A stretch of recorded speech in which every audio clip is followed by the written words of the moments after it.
Hi there, welcome back to the YouTube channel. I'm back again, and obviously, hopefully most of you have been to a pre-release this weekend for the new Duskmourn set. I went to one on Friday night, I went one on one, and then I kind of fell asleep at the table, so I dropped before the start of the third round. Quite like the second set in sealed format, but yeah, we'll see how it goes when we do a draft later in the week. But because the new set's here, it's time to get on with looking at some of the legendary creatures I haven't covered. So we're kicking off this week as a requested one, and I was actually quite excited by this one, and it is Arabella, Abandoned Doll. Red and white for a 1/3 toy. And whenever Arabella Abandoned Doll attacks, it deals X damage to each opponent and you gain X life, where X is the number of creatures you control with power 2 or less. Counts itself, so when you attack, everyone even if it's just Arabella you attack with, everyone loses 1 and you gain 1. So that's something. But we really need a lot of creatures with this with power 2 or less, so pretty sure you can see where this deck's going. Red white beatdown, here we go. Just before I go any further, some of the prices on here, all the prices that you're going to see on the screen are going to be ticks for MTGO, because this is where I'll be playing Arabella. So bear with me, the prices go up and down. We don't actually know what the costs of the new Duskmourn cards are going to be yet, because it doesn't hit MTGO until, well, Tuesday of this week, tomorrow, if you're watching this video on Monday. So, but let's go for it. I had fun building this one. I think it's going to be a lot of fun to play on stream. So, at the beginning, Guide of Souls. Love way of gaining a little bit of life, and whenever we attack, we get to put some +2, 2+1/+1 counters when we've got 3 energy to spend. So, but you know, life and energy is okay. Isamaru, Hound of Condors in, just Condor, sorry, is in. 2/2, that's fine. That triggers Arabella. Then we have a lot of life gain cards. We've got Lunark Veteran, we've got the Ocelot Pride is in, probably one of the more expensive cards in the deck, as it comes in from Modern Horizons 3. Yeah, hopefully we'll get the Ascend happening quite often with this deck. Serra Ascendant, because yes, it's probably going to drop in as a 6/6, but it's 1 mana, we are in a life gain deck. Shoot me later. 2 more life gainers, Soul Walnut and Soul's Attendant are here to keep our life going up, and there is a reason. Then we've got Ajani, Naktor Pariah, because at the end of the day, he does produce, when we get them flipped, 2/1 creatures that will help Arabella out no end. Dockside's in, because I'm playing red, so we need the mana, kind of. Generous Plunderer, another way of getting treasures on the board for us and giving 1 to an opponent and then dealing damage. Goro, Disciple of Rushi's in. Eventually, because we've got such a low curve deck, realistically, we should be able to have 5 mana at some stage to get the Red Dragon Spirit creature tokens out occasionally. But we haven't got that much to modify with, so going to be a little bit tricky, but we might be able to do it. Karivev Sev, the Raider, gives us 2 creatures. So we obviously attacks. We do this, stack the triggers in the right order. Arabella will count our little monkey token when it comes out. Robber of the Rich to nick a card, hopefully, but it's a 2/2 with reach and haste. Thalia, Guardian Thraben will probably upset people by making all the non-creature spells cost 1 more, but it's still a 2/1 with first strike. Anim Pakal, yeah. Anim's very interesting because we attack with Anim, and then we put a +1/+1 counter on Anim, and then we get X/1/1 colourless gnome artifact creature tokens that are tapped for attacking. So yeah, helps build up Arabella really quickly. Aven Mindsense is in just a bit of fun to stop our opponents searching their libraries all the time. Again, a little bit stacksy between this and Thalia, I know, but okay. Broadside Bombardiers just gives us a way to sacrifice a creature or an artifact to deal 2 plus the, so shocks. We can chuck our gnomes away if we need to, or anything else that's getting in the way.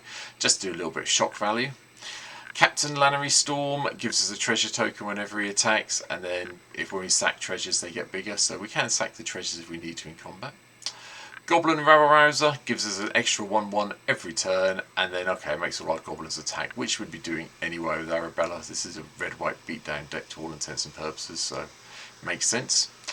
Hearthborn Battler comes in from Bloomborough. Whenever this player casts their second spell each turn, Hearthborn Battler deals 2 damage to that to target opponent. Yeah, target opponent, don't do it yourself. Very nice, thank you. Kiji's Sunwing Flyer stops all your opponent's creatures coming in, taking over and tapping you. Queen Kayla Bin Krug is in just so we can have a bit of card draw if we need it. Resplendent Angel, out of the kind of, Queen Kayla's, I think, is the last one that has a power of 2 or less. So Resplendent Angel gives us some angels. We should be able to gain 5 life or more return, so should happen. Wildfire Awakener. I still love this card. It's still fun when you get to convoke it off and get all those extra red elemental tokens. Whenever they become tapped, they deal 1 damage to a target player, so I'm happy with that. Oriel Exemplar Justice does actually trigger with Arabella if you stack it right, and giving creatures, well, 1 creature +2/+0 if it's red, or vigilance if it's white, that's fine by me. Blade Historian gives all our attacking creatures double strike, which helps immensely and also triggers Arabella. Mangara is just here for some card draw, another trigger. Miriel Shield of Argave doesn't trigger Arabella, but all the soldier tokens that come into play will help. Likewise, Emor King of Rohan. Chances of King of Rohan coming in as a 2/2 with the amount of humans we have in the deck is a bit low. But when it enters the battlefield, target player becomes a monarch and Emo deals damage equal to its power to any target. So get your triggers stacked in the right way, because there's 4 or 5 humans, get a few +1/+, giving someone 6 damage to their head. Pretty good. Karmic Guide is in. This does trigger Arabella, but it's here really to return anything from our graveyard to the battlefield that's been killed off. And then, I needed a backup win condition, and Felidar Sovereign was one of them. Beginning of the upkeep, if you have 40 or more life, you win the game. Should be fairly easy to do with this deck. A bit beardy way of winning, I know, but hey, it should work out. A few Planeswalkers to help out, all of which do something funky with life. So Ajani Strength of the Pride gives us 2/2s as well if we need them for Arabella.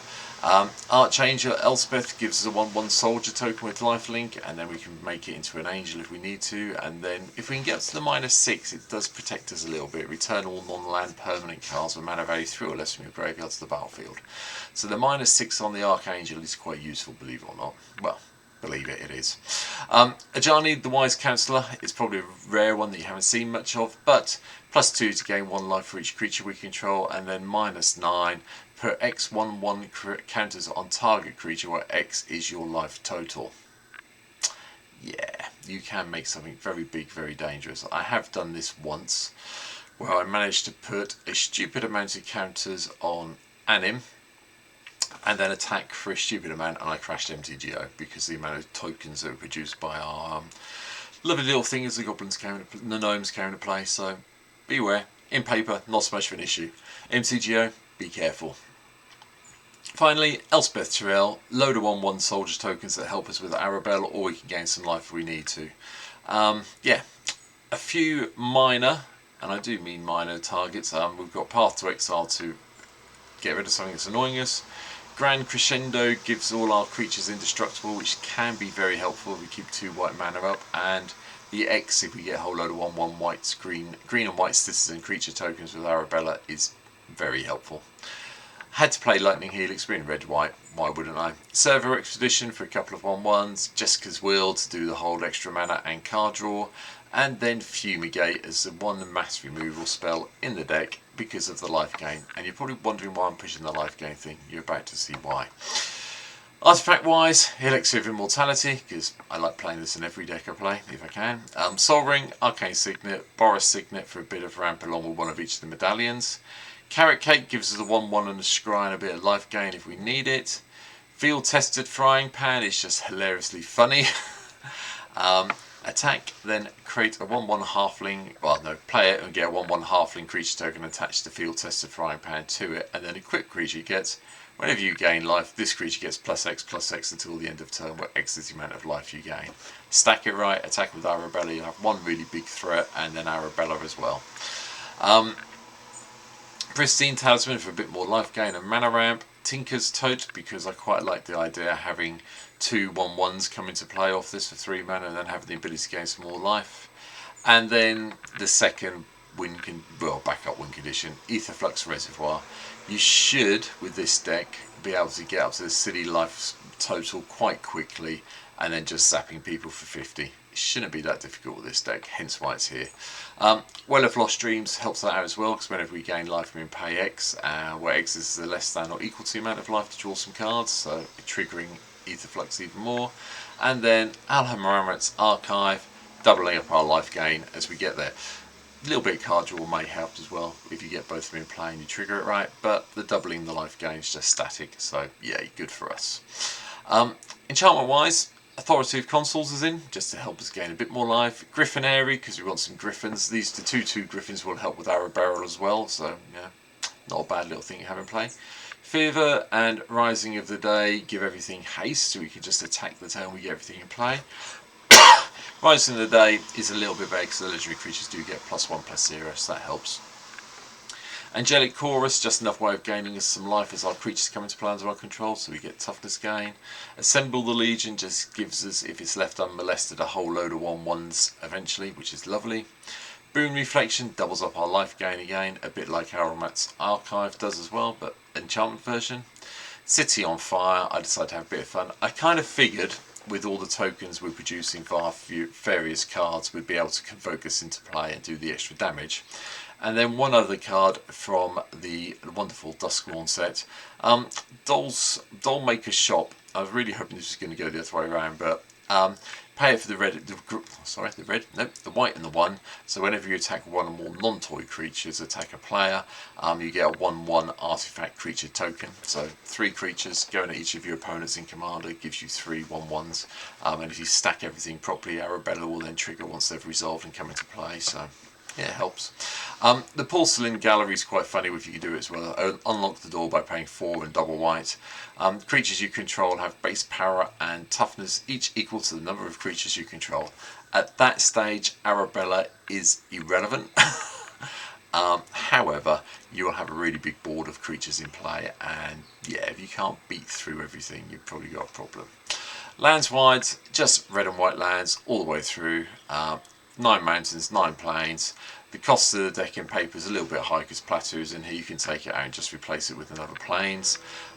Beyond that, it's a pretty simple, straightforward mana base with no Temple of the False God, so I decided against this, but I have got Reliquary Tower in, so yeah, not both of my favourite land cards have been taken out of this deck.